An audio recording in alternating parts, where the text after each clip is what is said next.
Well, first and foremost, I want to thank everyone from our friends in the media and some of our fellow advocates from PRISM, the Olneyville Neighborhood Association, in addition to Amor, for joining us for this very important press conference. Because as we have seen across the country, what is happening to our immigrant neighbors is inhumane. People have been kidnapped off the streets, families have been torn apart, and there are immigrants being deported with no due process. ICE and the Trump administration are on a rogue mission to deport as many immigrants as possible, even if it means breaking the law. And this is not theoretical. This is not happening in some distant border town. It is happening right here in Rhode Island, in our neighborhoods, at our schools, in our courtrooms, and our streets. It's the parent who was detained outside of an elementary school in Central Falls in front of their children. It's the father in Cranston who never made it home after clocking out of work. It's the husband and provider, a 20-year-old Rhode Island resident taken after a routine appearance at traffic court. And it is the countless others whose stories do not make the headlines, but whose absence tears at the fabric of their families, leaving behind children, partners, and communities in grief. And clearly there is growing violence against our immigrant communities and families, and they're feeling the hardship. And too often, the response from our state and local leaders has been silence. And that silence must end.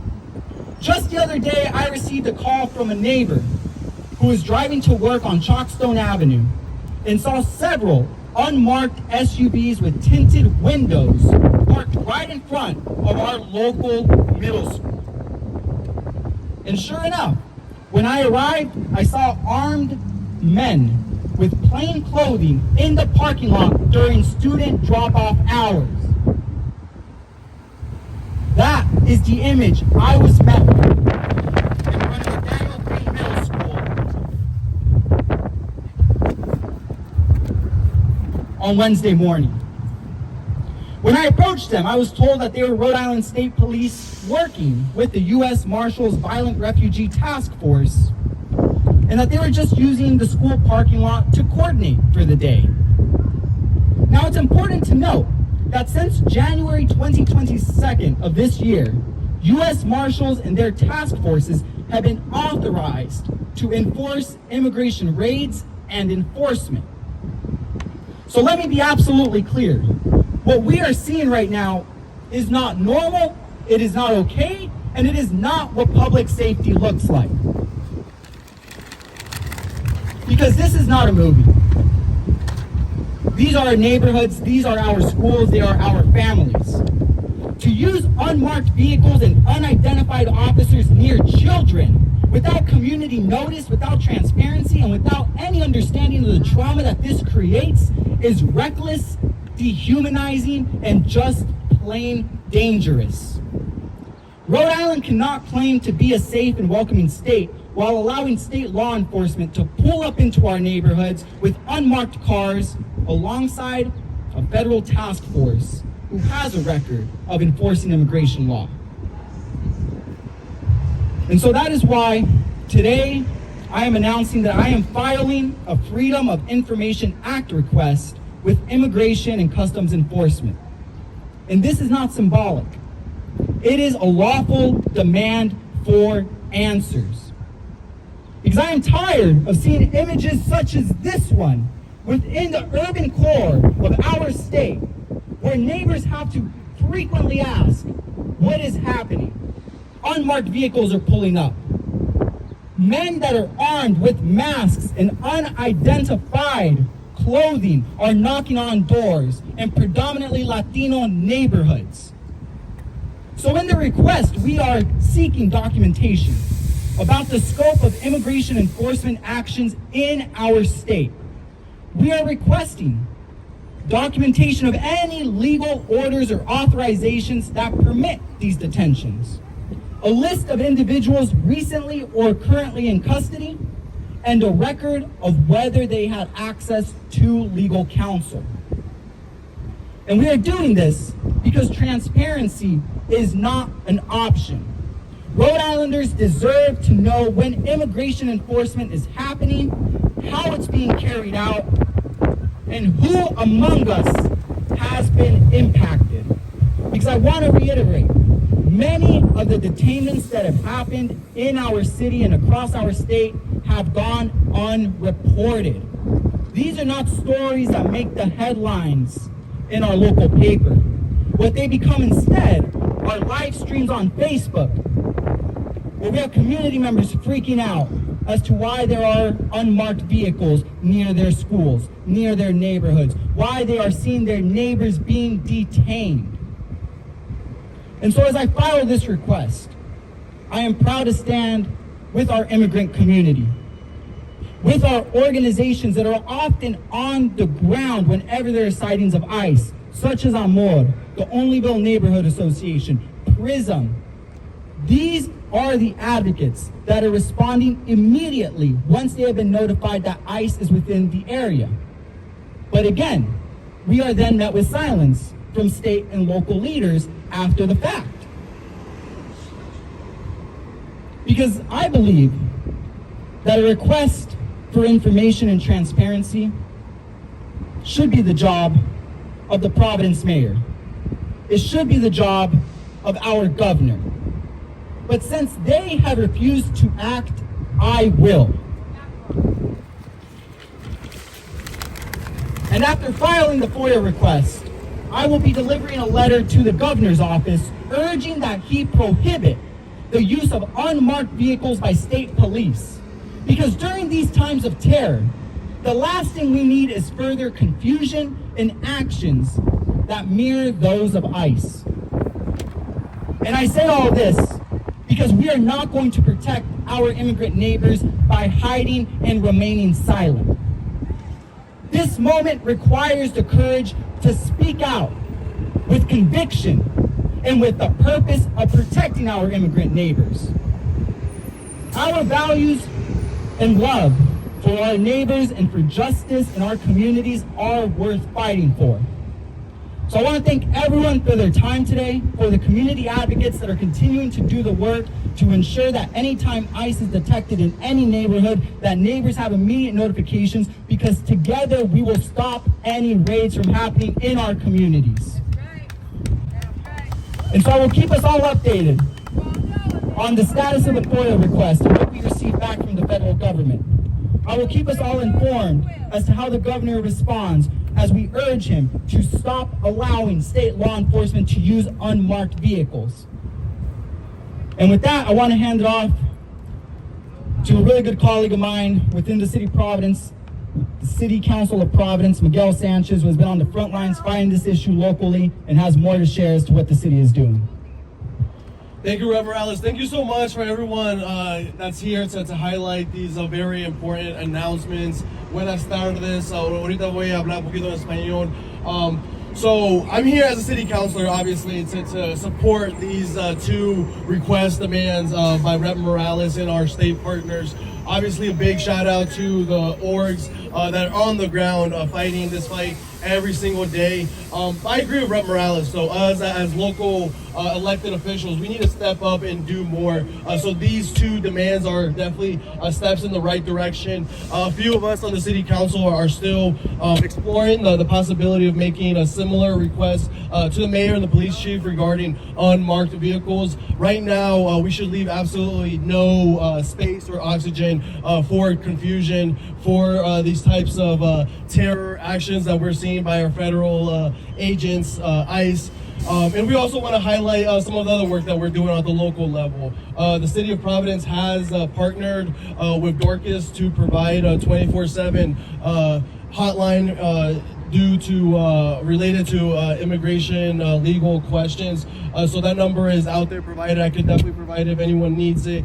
We also are getting ready to send a citywide mailer with basic rights. That's a big important reminder. Even if you're undocumented in this country, you still have rights, and it's important that all of our neighbors here in Providence are aware of those rights. And then the last thing I want to highlight is to our neighbors to have plans in place. Right now we're seeing a very rogue response by ICE and other federal agencies. We're seeing kidnappings. We're seeing these agents go to places of worship, to hospitals. So we want everyone to be not only aware of the rights, but also have plans of your immediate family and support system. Quickly in Spanish, soy Miguel Sánchez, acá concejal municipal de Providence. Acá estamos apoyando el representante Morales y en otras organizaciones como Amor, Prism, ONA, que tienen estas dos demandas ahorita. La primera demanda es una demanda de documentos con la agencia de ICE. David Morales, el representante, ya hizo esa demanda. La segunda es apoyando la demanda que nuestra policía estatal no use carros que no tengan el nombre de policía, que no tengan las luces de policía. Hay mucha pánica a causa ahorita en nuestras comunidades. En este momento no es el tiempo de usar estos tipos de vehículos. Y también a recordar a la comunidad que tenemos el número con Dorcas, el 24/7 horas todo el día, que está apoyando y tiene información sobre los derechos de la gente en nuestra comunidad. Gracias a todos, hay que seguir con esta lucha. Thank you, Councilman. So I just want to reiterate, we are here today because our communities are tired of feeling clueless. We need to know what is the presence of ICE or any other form of immigration enforcement within our communities. Estamos aquí porque ya estamos cansados de no tener la información necesaria de lo que está pasando en nuestra comunidad cuando viene a inmigración. And that is what we hope to accomplish with the FOIA request, demand further transparency, while at the same time having further reassurance that our state police will not be mirroring the actions of ICE. At this time, I will take any questions from the press.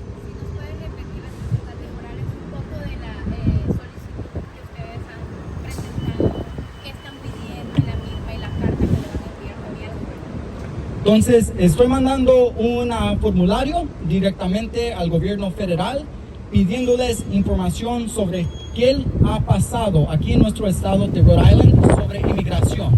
Eso incluye ICE y también la presencia de US Marshals, porque lo que estamos mirando ahorita en nuestra comunidad, como tenemos aquí en las fotos, hay diferentes modos que la inmigración y las acciones del gobierno federal está llegando aquí en nuestro estado y muchas veces no sabemos por qué llegaron, por qué es lo que hicieron. La única cosa que tenemos acceso son videos en el Facebook que puso un vecino. Eso no puede seguir y por eso vamos a pedir esa información directamente del gobierno federal porque tenemos el derecho para hacerlo. Y también vamos a poner una carta directamente al gobernador pidiéndole y diciéndole que es muy importante que la policía estatal no puede usar vehículos, carros que no tienen identificación de quién son. Porque muchas veces lo que está pasando en nuestro país, estamos mirando carros negros sin identificación donde sale oficiales de ICE y están arrestando a la gente. Y me da mucho daño que compartir que también está pasando aquí en Providence, donde la policía estatal está haciendo algo muy similar.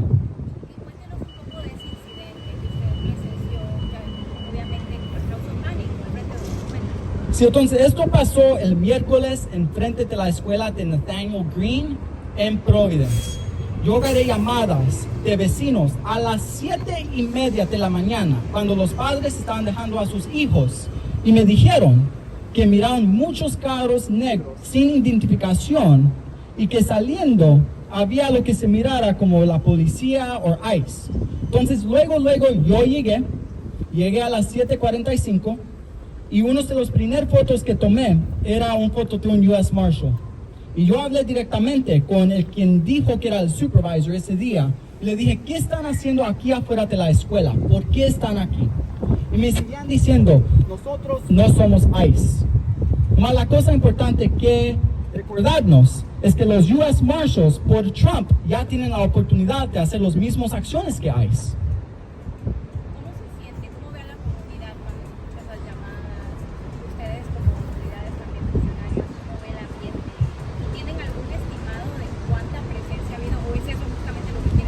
Hay mucho miedo en la comunidad, muchísimo miedo, y hay muchos que están confundidos de lo que está pasando. Porque había un momento donde muchos pensaron que aquí en Rhode Island, lo que estamos mirando en California, en diferentes partes de este país, no puede pasar aquí, porque nuestro estado nos va a proteger. Mas hemos mirado que eso no es verdad. Todavía hay casos donde inmigrantes están llegando al Wyatt Detention Center. Todavía están recogiendo a inmigrantes. Y porque no tenemos más información, no sabemos qué es la causa y quién lo hizo y cuándo pasó. How does calling on state law enforcement not to use unmarked vehicles make a difference in what ICE chooses to do? Is this just about not creating, about avoiding unnecessary anxiety in the community? Because ICE will still use unmarked vehicles if they want to, right? That is exactly true. So we want to ensure that anytime an unmarked vehicle is seen, we know for a fact immediately that it is ICE. But unfortunately, we cannot do that right now if our state police are also engaging in similar practices, which is why we need to prohibit that practice completely. And do you have any concerns around, state police could be using these vehicles for non-immigrant related matters, but other investigations, undercover investigations? Or would there be repercussions from a move like that? During normal times, I would say yes, but unfortunately, we are living during very dangerous times where unmarked vehicles are being used to literally kidnap immigrants. So I would say at this point, it is absolutely necessary that state law enforcement not use unmarked vehicles. To be clear, your understanding is that U.S. Marshals and DHS agents are working in collaboration with ICE in Providence. That would be correct, yes. And how is an average person supposed to tell the difference between a masked up person like here and, let's say, a criminal up to no good? And that is the concern. Right Yeah. now, there is no way to tell the difference or to distinct, Yeah. which is why anytime an unmarked vehicle is seen, it is safe to presume that they have to do with immigrant law enforcement, and it is better for an individual who finds themselves in a vulnerable position to immediately get out of the area and to notify their neighbors. Are we aware of any times when the mayor or the governor has instructed law enforcement to make sure that these are ICE agents? And how does that communication look? Are we aware of what that looks like? So this draws to a larger issue at hand. We have seen complete silence from our local and state leaders. I have not heard much from the mayor of Providence in relation to what happened this past Wednesday at Nathanael Greene Middle School. Right. I have not heard much from the governor's office in regards to the incident of having unmarked vehicles in front of a public school. And that is unfortunately a continuous cycle. This photo right here was taken earlier this week in the only built neighborhood. Right. Yet and still, I cannot give you further context as to what this meant and represented. All we see are rogue agents with masks, unidentified, knocking on the doors of a predominantly Latino neighborhood, and we're not hearing any answers or reassurance from our local and state leaders, which is why the FOIA request is desperately needed. Do you know if state police are working directly with ICE at this moment in time? Based on the communication that the governor has previously shared, he has said that state police are not working with ICE. But this is why we're putting forward the FOIA request, to actually confirm whether that is the case, but to also better understand if the state police are working around and instead working with the U.S. Marshals Violent Fugitive Task Force for the means of still enforcing immigration law. And there are other ways to work with ICE, because I've seen them directing traffic around an ICE raid.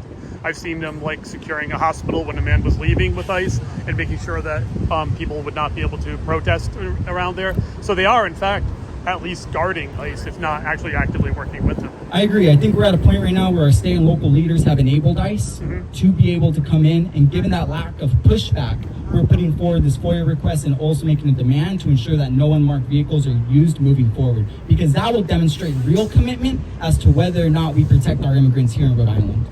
Do you, to be perfectly clear, right now, would you be looking for no exemptions at all to unmarked vehicles being used, or would there be certain situations which would be okay with them being used right now? During these terrifying times where unmarked vehicles have been used to literally kidnap immigrants across the country, I believe that no local or state law enforcement should be using unmarked vehicles.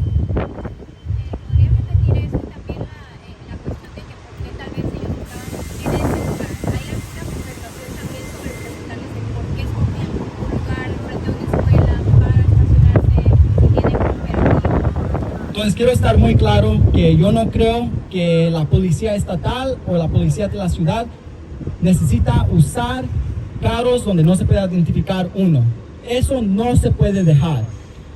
Y la misma cosa es que tenemos un problema muy grande con nuestros líderes, del alcalde de Providence hasta el gobernador, donde no están compartiendo información de por qué están llegando estos carros sobre nuestras escuelas. Cuando yo hablé con el supervisor de este día, me dijeron, oh, nomás estamos aquí porque vamos a hacer nuestros planes por el día y no sabíamos que la escuela tenía niños hoy.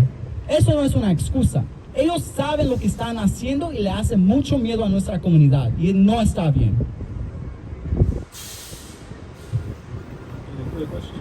Okay. So again, I just want to thank all of our neighbors for taking the time to be here. I want to reiterate and just emphasize how important it is during these terrifying times for us as a community to have each other's backs. To call the ICE alert hotline being managed by Amor and Ona to ensure that anytime you see any suspicious activity within your community, and that includes seeing an unmarked vehicle and unidentified law enforcement officers, to immediately call that hotline to keep one another safe. And what we're going to be doing here within the realms of our capacity as elected officials is to be very clear and to be very loud that ICE is not welcomed here. And that includes getting all the information necessary through a FOIA request to be able to document what has the actual presence of ICE been over the last 6 months. At the same time, we are calling on local and state law enforcement to no longer continue the practice of using unmarked vehicles because it has caused and continues to cause unnecessary stress and anxiety amongst our neighbors. Entonces, quiero decir otra vez, muchísimas gracias a todos que llegaron hoy, específicamente a nuestros grupos como Amor y Ona que están cuidando a nuestra comunidad, porque cada vez que alguien en nuestra comunidad mire que hay un carro donde no se puede identificar quién es, o mira a la policía en un modo que le causa que uno tenga miedo, que le llame directamente a ONA para decirles, eso es lo que está pasando.